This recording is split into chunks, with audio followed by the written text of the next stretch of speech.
नमस्कार, स्वागत है आपका वन इंडिया हिंदी की चुनावी एक्सप्रेस में।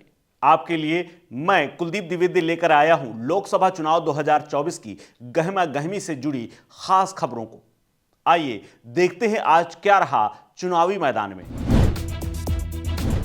महाराष्ट्र के दौरे पर पहुंचे प्रधानमंत्री नरेंद्र मोदी के निशाने पर शिवसेना रही। पीएम मोदी ने यहां शिवसेना उद्धव ठाकरे पर निशाना साधते हुए कहा कि बाला साहेब के हर सपने को चकनाचूर करने वाली नकली शिवसेना का अहंकार उसे ले डूबेगा। पीएम नरेंद्र मोदी ने कहा कि कांग्रेस इतनी बुरी तरह हार रही है कि उनके लिए एक वैध विपक्ष बनना भी मुश्किल हो रहा है।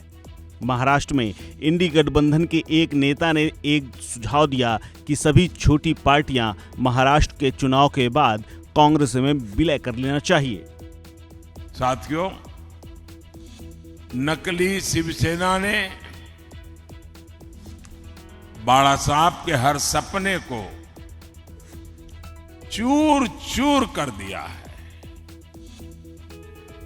बाला साहब ठाकरे का सपना था अयोध्या में भव्य राम मंदिर का निर्माण हो।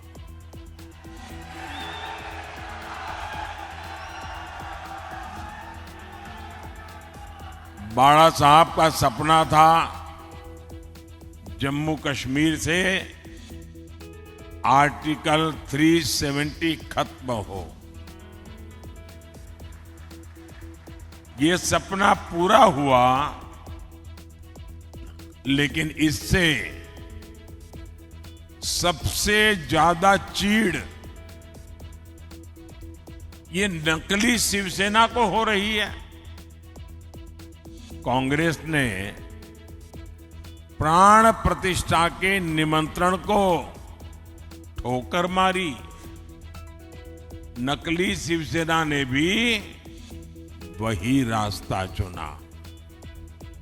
कांग्रेस के लोग मंदिर के लिए अनाप शनाप बातें कर रहे हैं और नकली शिवसेना एकदम चुप है।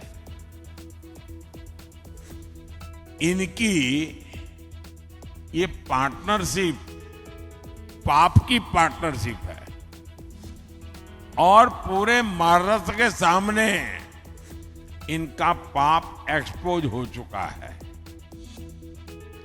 साथियों, ये नकली शिवसेना वाले उस कांग्रेस को सिर पर उठाए घूम रहे हैं जो कांग्रेस वीर सावरकर जी को दिन रात गालियां देती है। महाराष्ट्र की स्वाभिमानी और राष्ट्रभक्त जनता ये जब देखती हैं, ये जब सुनती हैं, तो महाराष्ट्र के लोगों का गुस्सा 7वें आसमान पर चढ़ा हुआ है। लेकिन अहंकार शिवसेना, नकली शिवसेना में इतना आ गया है कि उनको महाराष्ट्र के लोगों की भावना की भी कोई परवाह नहीं है। उनको कोई फर्क नहीं पड़ रहा है। कांग्रेस के आगे घुटने टेकने वाली नकली शिवसेना को सजा देने का मन पूरे महाराष्ट्र ने बना लिया है और 4 चरण के जो चुनाव हुए हैं, इन चारों चरण में इनको चारों तरफ से चित्त कर दिया है जनता ने। वहीं कांग्रेस नेता राहुल गांधी ने पीएम नरेंद्र मोदी पर निशाना साधा है। राहुल ने एक बार फिर से कहा है कि मोदी और बीजेपी गरीबों का सबसे ताकतवर हथियार संविधान उनसे छीन लेना चाहते हैं। अगर आप संविधान की रक्षा के लिए नहीं खड़े हुए तो आपके अधिकार छीनकर आत्मसम्मान को रोज रौंदा जाएगा, जैसे बरेली में हुआ वो देश भर में होगा। इसीलिए अपनी कमर कस लीजिए और सत्ता से उखाड़ फेंकिए संविधान के विरोधियों को। भाइयों और बहनों, आपने ये वीडियो देखा, हम सब ने ये वीडियो देखा। दुख हुआ, दर्द हुआ, गुस्सा लगा। हमारे देशवासियों के साथ ये क्या किया जा रहा है। भाइयों बहनों, ये संविधान है, ये हिंदुस्तान के वंचित लोगों की रक्षा करता है, आपकी रक्षा करता है। बीजेपी और आरएसएस, नरेंद्र मोदी इसको मिटाना चाहते हैं। अगर ये मिट जाएगा, हटा दिया जाएगा, तो हर रोज जो वीडियो में हुआ हिंदुस्तान के वंचित लोगों के साथ हर रोज हर क्षण होगा। रायबरेली के ग्रामीण इलाकों में पहुंची प्रियंका गांधी ने गांव वालों को एक बार मजाकिया अंदाज में सावधान किया है। प्रियंका गांधी ने पीएम मोदी पर निशाना साधा। प्रियंका ने कहा कि अपनी भैंसों को पकड़ लो, मोदी जी कहते हैं कि कांग्रेस आएगी तो इन्हें ले जाएगी, आधा सोना बंटवा लेगी, कांग्रेस के नेता हूं, पता नहीं चुरा न लूं। जिसके बाद प्रियंका की इस नुक्कड़ सभा में जमकर तालियां बजी। मोदी जी कह रहे थे पकौड़े तलवाएंगे, अजीब अजीब सी बातें करते हैं, चुनाव में आते हैं आपकी एक काम की बात नहीं करते।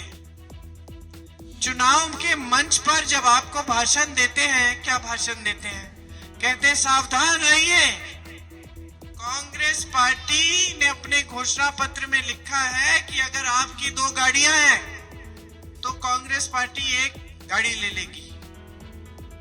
ये मोदी जी कह रहे हैं देश के सबसे बड़े पद को पर आसीन हमारे प्रधानमंत्री कि सावधान हो जाइए, कांग्रेस पार्टी एक एक्सरे की मशीन लाएगी, आपके घरों में घुसेगी, आपके गहने मंगलसूत्र ले लेगी और किसी और को दे देगी। ये कह रहे हैं, गुजरात में गए, इन्होंने कहा कि सावधान रहिए, अगर आपके पास 2 भैंसे हैं तो कांग्रेस पार्टी 1 भैंस चुरा लेगी।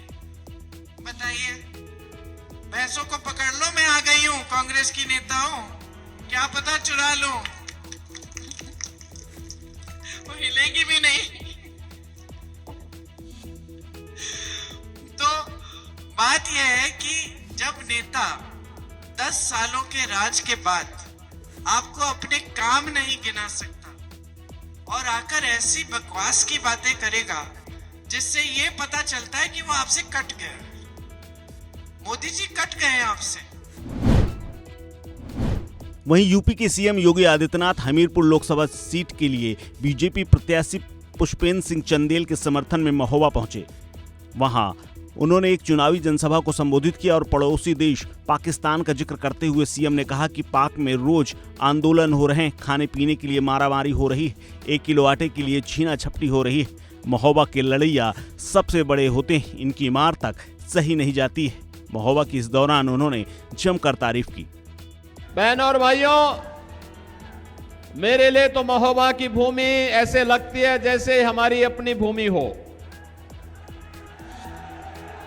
क्योंकि बाबा गोरखनाथ ने एक लंबे समय तक यहीं के गोरखगिरी में तपस्या की थी और आला उदल को अमरता का वरदान इसी धरती पर प्राप्त हुआ था। और इसीलिए भारतीय जनता पार्टी की हमारी सरकार गोरखगिरी के पर्यटन विकास की संभावना को एक नई ऊंचाई तक पहुंचाने का काम कर रही है।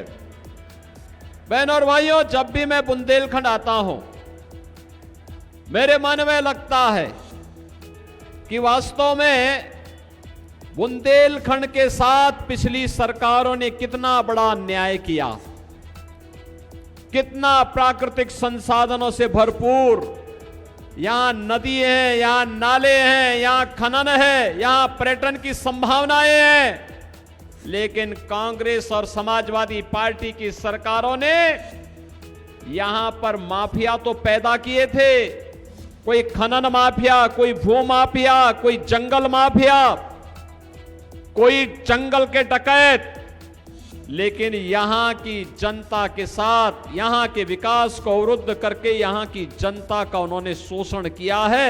उनके विकास के लिए कोई कार्य योजना नहीं बना पाए। और बहनों और भाइयों, महोबा के बारे में तो कहना ही क्या है। महोबा के बारे में कहा जाता है, महोबा वाले बड़े लड़ैया, इनकी मार सही न जाए।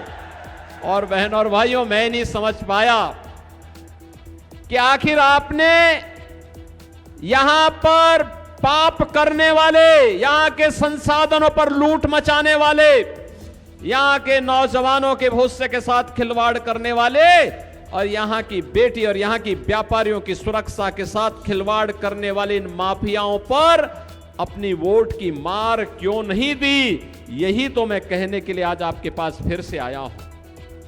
यद्यपि 2014 में आपने निर्णय लिया, मोदी जी को अपना समर्थन दिया, भारतीय जनता पार्टी की केंद्र में सरकार बने और देश के अंदर परिवर्तन होता हुआ दिखाई दिया। आपके आशीर्वाद से मोदी जी के नेतृत्व में 2017 में भारतीय जनता पार्टी की सरकार प्रदेश में बनी और जब मैं बुंदेलखंड के अपने पहले दौरे पर आया था, मेरे साथ हमारे जल शक्ति मंत्री श्री स्वतंत्र देव सिंह भी थे और तब यही पुष्पेंद्र चंदेल मुझे मिले थे, तब यही राकेश गोस्वामी मुझे मिले थे, यही गंगाचरण राजपूत मुझे मिले थे, यही रामकेश निषाद हमारा जिलाध्यक्ष था और यही सब लोग उस समय मुझे कहे थे कि बुंदेलखंड के लिए कुछ होगा। हमने कहा बुंदेलखंड के लिए वह करूंगा जो आने वाली पीढ़ियां याद करेंगी। और बहनों और भाइयों, आज मुझे अच्छा लगता है जब मैं बुंदेलखंड के अंदर बुंदेलखंड एक्सप्रेस को देखते हुए चलते हुए देखता हूं, फर्राटे से गाड़ियां यहां पर फर्राटा मरती है, तो मुझे लगता है कि हमारा बुंदेलखंड भी अब विकास की ऊंचाइयों पर छूने से कोई रोक नहीं सकता है। वहीं दूसरी तरफ बलरामपुर में अखिलेश यादव ने रैली में एक बार फिर से बीजेपी पर निशाना साधा। अखिलेश यादव ने फैजाबाद और बलरामपुर में 2 रैलियों को संबोधित किया। इस दौरान अखिलेश यादव ने कहा कि बीजेपी का रथ धंस गया है। ये जो कहते थे 400 पार, अब इनको दिखाई दे रहा है 400 हार। अब इनको 140 करोड़ जनता 140 सीटों पर पहुंचा देगी। भारतीय जनता पार्टी का जो रथ है वो धंस गया कि नहीं धंस गया? अब इनकी गिनती कहां, नीचे जा रही कि नहीं जा रही? जो लोग ऊपर चढ़ रहे थे, सबसे ऊंचाई पे पहुंच गए थे, अब बताओ लुढ़क गए कि नहीं लुढ़क गए नीचे? जो कहते थे 400 पार, बताओ हार गए कि नहीं हार गए? और मैं जो माहौल देख रहा हूं, इस बार 140 करोड़ जनता इनको 140 सीटों के लिए भी तरसा देगी। बुधवार को रायबरेली में वोट मांगते हुए कांग्रेस नेता भूपेश बघेल ने एक ऐसा बयान दे दिया है जिसके बाद राजनीतिक दलों में और इंडिया गठबंधन के अंदर हलचल मची हुई है। दरअसल कांग्रेस रायबरेली से उम्मीदवार राहुल गांधी को प्रधानमंत्री पद का उम्मीदवार मानकर चल रही है और इसीलिए भूपेश बघेल ने वोटरों से अपील करते हुए कहा कि आपके पास इंदिरा गांधी के बाद रायबरेली से एक और प्रधानमंत्री चुनने का मौका है। तो चुनाव एक्सप्रेस में फिलहाल इतना ही। फिर लौटेंगे नई खबरों के साथ इसी रफ्तार से। वन इंडिया हिंदी को सब्सक्राइब, लाइक और शेयर कीजिए और बेल आइकन को जरूर दबाएं। धन्यवाद।